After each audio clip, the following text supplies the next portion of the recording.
All right, so we have another way to come up with our heat of reaction. We've talked about Hess's law, okay, ad nauseum. We've talked about manipulating equations, talking about heats of formation. I know I've covered it. I want you to totally understand it. But there's another way linking back to something we've touched upon, and that, of course, is bond energy. The energy it takes to pull, okay, atoms away from each other. Of course, we have to understand that bonding is a stable state. We talked about this free atom zone that I call the phase, and that when we form compounds, they get more stable. Of course, the reason why atoms bond are to achieve stability. So when atoms bond, they use either their valence shell electrons, if you want to talk about valence bond theory, or talk about filling bonding orbitals in MO theory, it doesn't matter. They use each other's electrons to find some stability. That's the reason they do it. A thermodynamic pathway is a pathway to stability. It's a driving force in nature. Things in nature tend to go to things that are more stable. Unstable things tend to react to become stable. That's how it works. So bonds, okay, some bonds are more stable than others collectively. So we can look at the strengths of bonds to come up with delta H. It's a new way to look at this reaction. So I'm going to give you a reaction here, and here's propane, and here's another combustion reaction. If you look at table I that we just looked at in another lecture, but here's combustion, oxygen making CO2 and water, and it's balanced. And we know that propane gives off heat. It's exothermic. The delta H drops. Here's a pathway that shows the activation energy, but no worries about that. The bottom line is the difference where we start and where we finish. We all know that the heats of formation, collectively speaking, of the oxygen and propane, oxygen would be 0, so it's really the heat of formation of the propane, okay, which by the way is the gas in our barbecues, is not as negative as the collective heats of formation of the 3 moles of CO2 and the 4 moles of O. This arrow is the addition of all those 7 molecules, okay? And of course, these molecules are more stable, okay? We don't burn CO2, we don't burn water, but you can burn propane. So something about propane is unstable, high energy. And again, potential energy diagrams are very important. We look at the fact that the heat of formation is not as negative. Not as much heat was released in forming these bonds, or in this case propane's bond, than it was in forming all of the bonds of the products. So propane has a larger potential left. If it only releases a little bit of heat to be formed from its elements, it's got a lot more potential left than the products. You can think of it that way, as potential energy as the energy in bonds. So when we look at this, we can understand that we're going to look at this from a new perspective. We've been looking for the last few days going down from this free atom zone to look at the changes of enthalpy. Now we're going to go the other way. From a bonding position, we want to make them unstable. And we know something thermodynamically. The same energy released to make these bonds are the same energy that are absorbed to break them. So bond energies, or bond enthalpies, we've been talking about that. Bond enthalpies, okay, are positive delta H's, okay? Why? Because to break bonds, okay, requires energy, because bonding is a stable state. So the question is, how much energy does it take to break these bonds in the opposite direction? It's the same energy, what? That was released to form them. We release energy when we form bonds because we're getting more stable. And of course, we absorb energy to get more unstable. So the energy it takes to break the bonds in propane is exactly the same as the heat of formation, just going the other direction. So we can use bond enthalpy. All right, now, this arrow should go up too, because the energy it takes to break these products is an arrow going up. Okay, so if you notice, it's this arrow going up, and I have it flipped for a reason. I'll explain. But initially, I like this arrow going up in my diagram, although I don't have it. Okay, always things I can improve. But so the energy it takes to break these bonds would be bigger than it would take to break the reactants bonds, because these bonds collectively are more stable. Okay, and that's true. So the bond energy of your products is bigger than the bond energy of your reactants. And so, how do we deal with this? Well, one thing you have to understand in a chemical reaction, we tend to write the energy net energy change, meaning the enthalpy change here is negative. So when I write this reaction, okay, propane C3H8 plus O2 gives me CO2 and water, all right, it's unbalanced. We plus the heat, and heat is HEAT, and that's heat is on the product side. Why is it on the product side? Because I'm producing the heat exothermically. If it's endothermic, the heat would go here. It doesn't mean delta H is positive. So the heat would be plus heat sometimes is written there, or the delta H is given as negative. It's the same thing. Now, what does that mean? Well, heat's produced, it's exothermic, but people think only heat's produced. That's wrong.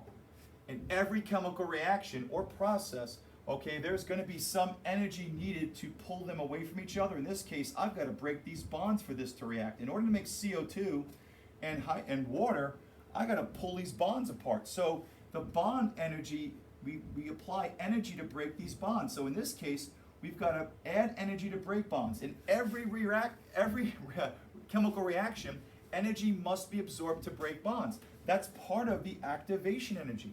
As I talked before, activation energy is the energy it takes to break the bonds of reactants, and then the energy it takes to overcome the repulsive forces of the what? Cloud of electrons. Okay? So we break the bonds, and then we're in this what? Free atom zone, and then we do what? Make new ones. But when you make new bonds, energy is released. So the energy released is the same energy needed to break these bonds. So if I use the bond energies of the reactants and the bond energy of the products, I still can get my delta H. All right? And so before I show you that formula, it's a little bit different. So in an exothermic reaction where there's a net heat being released, there is overall more energy released to form these new bonds than energy what? Absorbed to break one. If it's an endothermic reaction, okay, draw your potential energy diagram. Endothermic reactions, the products are what? Are less stable than the reactants. It's kind of like what? Photosynthesis. You've got to what? Add energy to put the energy into the bonds of the products. Okay? So you would say in an endothermic reaction, if we have, let's say, A plus B going to AB, we would put the heat on the what? Reactant side overall. Why? Well, there's still energy needed to be absorbed to break the bonds, and there's still energy that has to be released to make new ones. But in this case, there is more energy needed to break the bonds than the energy released to form new ones. And that's why there'd be a net energy to be positive. So exothermic reactions, they release more energy in forming new bonds than absorbing energy to break bonds. So we're just going from a different direction in our potential energy diagrams. Endothermic reactions, they require more energy to break the bonds than energy released, and therefore gives you a net absorption of energy. Very important. So how do we put this together? How do we use bond energies if we've given them? Well, what we say is the bond energies of the reactants, the sum of the bond energy reactants minus the sum of the bond energies of the products. Now we can memorize this, and this sounds a little bit different than what we've been using. Why do we use this formula? Well, the best way to think about it is this. Okay? This is the energy released, absorbed to break the bonds. So whatever the bond energies are always positive. So we take the collective bonds here per mole, okay, you got to count them because we have energy per mole of these bonds, okay, and then we got to compare them to the bond energy of the products, but we're going to compare them to the bond energy that's released to make them. The release is going to be what? Bond energies are normally going up. But remember, in a chemical reaction, we break bonds and absorb heat, and then here we what? Release energy. So we're going to use the bond energy in reverse to see how much release to make them. If bond energies are normally going up and positive, here we're going to do the negative. So if you think with me for a second, it's really straightforward. And the idea is very simple. We take delta H is equal to the sum of the molar bond energies of the reactants. Let's do bond energies of the reactants minus the sum of the bond energy of the products. Why the minus? Both bond energies are positive, aren't they? They're written about how much energy it takes to get to the fast. But on this side, in the reaction, we're going the opposite direction of the bond energy, so we put a negative in front. So it's reactants minus products for bond energies. It's reactants minus products. People are going to get that. People want to fall in love with products minus reactants because you just memorized that. But this is different because we're going in a different pathway and bond energies are positive. Okay? So if you think with me, to get a greater negative, I have to have a negative. If my bond energy or products are bigger, there'll be a bigger negative here than the reactants. And of course, delta H will be what? Negative. If it was endothermic, you'd have a bigger bond energy of positive bond energies minus the bond energy of the products, and it's of course overall endothermic. Okay, so it's a way to think about it. People forget all the time, all right? And so we'll do this. So when it comes to bond energies, you have to use them in terms of the bond energies broken minus the bond energies formed. That's the way that I think about it. The bond energies broken minus the bond energies formed. If you think about that, you always remember that it's reactants minus products. Now you say, well, where do I get these bond energies? Well, of course, we have a table, okay? And we've talked about this in bonding. And here is just a condensed table where we have mean or average bond energies. I'm going to remind you why they're average in a second. A C to H bond is 412. A C to C bond, or a single bond, is 348 kilojoules per mole. Notice we have a double bond, we're adding a pi bond. It doesn't quite double, does it? If you have a triple bond, okay, it's not 3 times that bond. Why? Because a pi bond, a single or a double, any additional bond besides the first bond is a pi bond. And pi bonds are outside the internuclear distance, so they're weaker. That's something you need to know. Notice this little star is for benzene. And what do we know about benzene? Don't we know that benzene has what? Conjugation. It's got what? Hybridization. It's got delocalization. So because you can draw the other structure, remember everything fits together in this course, hopefully, that we just learned about in bonding. Because we can draw 2 structures, people draw benzene with this ring to show that the electrons in the sp2 hybrids are free to move in the unhybridated orbitals. And therefore, you don't have a double or a single. Your bond order is 1.5. And so notice the bond energy of a carbon-carbon double bond is 612, single bond's 348, and again, you get the 518, which is somewhere in between. Okay, so important points to look at, all right, as you look at bond energies. And these are averages, and there's a reason for that. And again, these are per mole of bonds, so you're going to have to look, and I'll show you how to do a couple, at least one anyway, to do the delta H's. You got to look at the structure and see how many bonds you have. Okay, what about this mean bond enthalpy? Doesn't mean it's mean, okay? We have, oh my God, this internuclear distance diagram once again. And remember when hydrogens come together, and remember there's going to be what?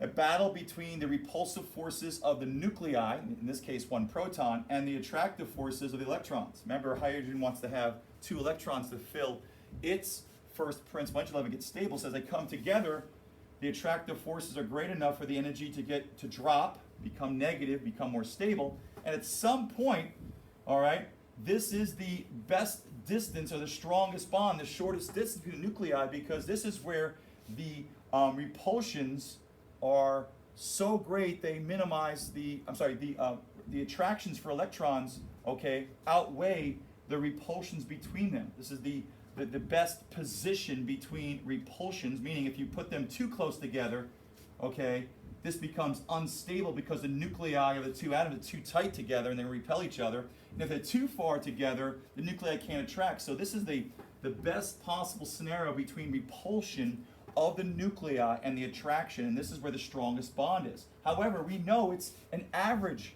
bond energy because we know that bonds don't stay static, they move.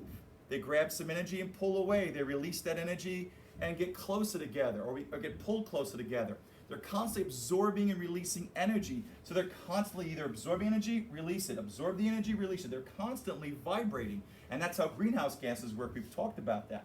So the bond energies are never just there. So that's why average bond energies tables to get delta H isn't as good as using heats of formation. It's a very good way to do it, but not the best because we're averaging out where it should be, but you know, again, they do wobble and move, okay? So in any case, oh, and by the way, as we're talking about my fast zone, can anyone identify where that would be? The unbonded H's? Ooh, there's my fast zone right there, okay? Sorry to do that to you one more time. All right, so what do we have? So bond energy, it's the bond, that's sum of the bonds broken per mole, minus, because we're going down, the bonds formed, okay? And it's this formula, unfortunately, is not in your reference table. And they love to pair up heats of formations with bond energies because they know you're going to forget it. And it comes up all the time, we'll practice. Okay, so I want to continue here and show you the demonstration I did in class today. This isn't a live one, but hey, it's okay. And I'm going to walk you through how we do one of the problems, okay? So let's play this. I'm going to cut the audio down because you don't need me here because you got me, all right? So, any case, what I have here is 2 soda bottles of the same size. I guess they're Sprite. And what I'm going to do is add hydrogen peroxide. And hydrogen peroxide, okay, about 30%. And hydrogen peroxide loves to decompose. Remember, heats of formation reactions are synthesis reactions, okay? And here I am talking. Look a little younger here, huh? All right. So, let's do this. So what I have here is hydrogen peroxide, H2O2, and it's going to decompose to O2 and water vapor, and you balance this, you get this. It's an exothermic reaction. Heat's going to be released. I'm going to show you why. So as I pour some of this in here, okay, and I need to find where to scroll this faster. Okay, here we go. Sorry. So scroll this faster. Let's get to the reaction. The reaction is going, but it needs a catalyst to increase the rate of reaction. We'll talk about rates of reaction. So here we go. So I'm adding the catalyst. So the soda bottle to the right is the one that has hydrogen peroxide. It's going to decompose and give off heat. I'm adding a catalyst to speed up the rate of reaction. The one to the left is not doing anything. Okay, it's just control. So there is the vapor of water vapor and oxygen. Oxygen is, of course, clear, and of course, you're making fog as water becomes vapor. So it's pretty good. Now, notice the heat is given off so much that the bottle is actually shrinking. Okay, in fact, kind of like losing weight real fast, so it's wearing this kind of tube shirt here. That tube shirt, okay, can almost fall off. So clearly, they was melting because heat was being released from the chemical reaction. It's an exothermic reaction. The surroundings get what? The surroundings get very, very hot. Now, if you notice, I added more of something. Probably added more catalyst, maybe, because maybe I'm injecting it out. But in any case, the bottom line is that's the reaction. So it's going to stop that there. Okay. They call it the I Dream of Jeannie. It was a show in the 70s, I think. So, any case, moving on. All right. So let's go to your homework. I want to model how we do this. All right. So let's go to your bond energy worksheet. That's your homework. And we're going to go here, bond energies. Okay. And we'll start with the first one. And I'll just kind of write it on top here. So I already have it here. Okay. And let's talk about what we're doing here. Now, when you do bond energies, you have to think about the bonds. Unlike heats of formation, okay, where you don't have to, but here you think about the bonds. So in H2O2, if you do a Lewis dot diagram, and you may have to for some of them, I call it the eyeglass, right? 2 lone pairs, so it's bent, and then we have the H's. Okay, that'd be the Lewis dot diagram, okay? And you'll be able to figure that out, all right? And so, what do we have here? Okay, well, if you notice, we have, in one hydrogen peroxide molecule, we have one O to O bond. But because there's a stoichiometric 2 here, what are we going to have? Well, we have 2 O to O bonds. Okay, now remember, it's the sum, all the bond enthalpies of the reactants minus the bond energies of the products. Hey, the energy it takes to break the bonds. That's what we're finding here. Now we're going to add this because it's a sum, okay, to, well, we have 2 HO bonds, HO bonds. And that's 2 HO bonds in one molecule because there's a 2 in front. We have 4 HO molecules, 4 HOs, okay, 4 HO molecules. Now, we're going to go minus, that's the sum of everything inside, okay, and now, and this marker is dying on me, okay, so change a new marker. Now, I have oxygen, and people say, oh, it's zero. Heats of formation of oxygen, zero. That's not what we're going to have here. We're going to have O double bonded to itself, whatever that value, there's only one, plus, well, what's water look like? Water's got an O, 2 lone pairs, it's got this bonded H, and what do we have? Well, we have, again, you got the 2 what? HO bonds. Because there's 2 water molecules, you have 4 of these HO bonds. Okay, now we're going to put some values in. So now we need our reference table with our bond energies. Okay, so let's go get them. And we'll find them by me opening up my web page and going getting them. So back to here, and now we're going to go to our bond energies table. All right, and here they are in all their glory. Average bond energies, kilojoules per mole of those bonds. So let's go find 2 O to O's. 2 O to O's, all right? Right there is 146.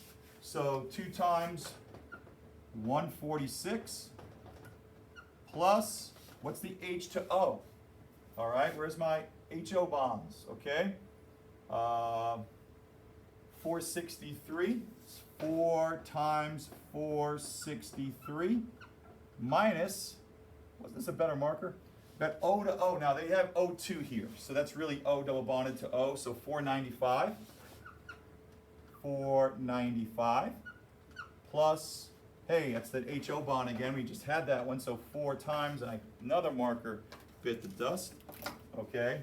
We have 4 times, I like that one, 463.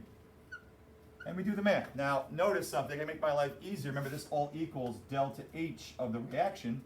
If I'm going to subtract this positive 4, remember, we have 4 HO bonds here and 4 HO bonds here, so I don't really have to do that. I can calculate. But if you want to do the extra math, this is the same energy that we're going to do what? Subtract from.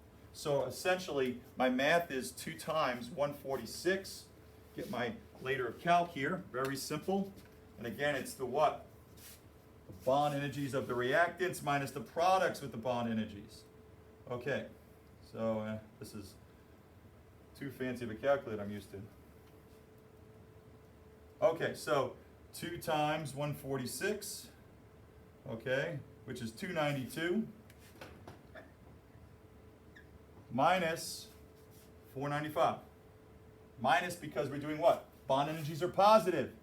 But because we're doing what? Yeah, very good back there. All right. But because we're doing what? Releasing that energy to get to those bonds, it's negative. So negative 495. It's a nice road to travel, right? Okay. And so what I get, so minus 495,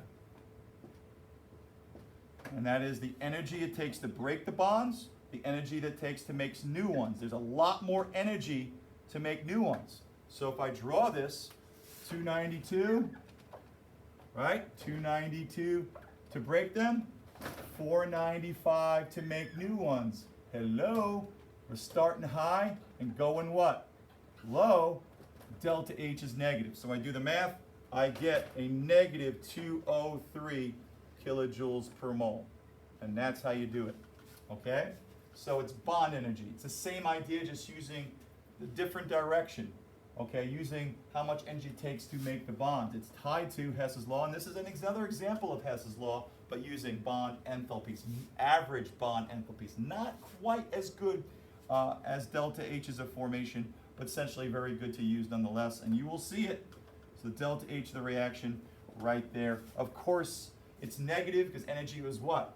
Released from the more unstable compound, from the more weaker bonds to the stronger bonds, and that heat is written on the product side, and that heat was absorbed by the plastic bottles and made them melt.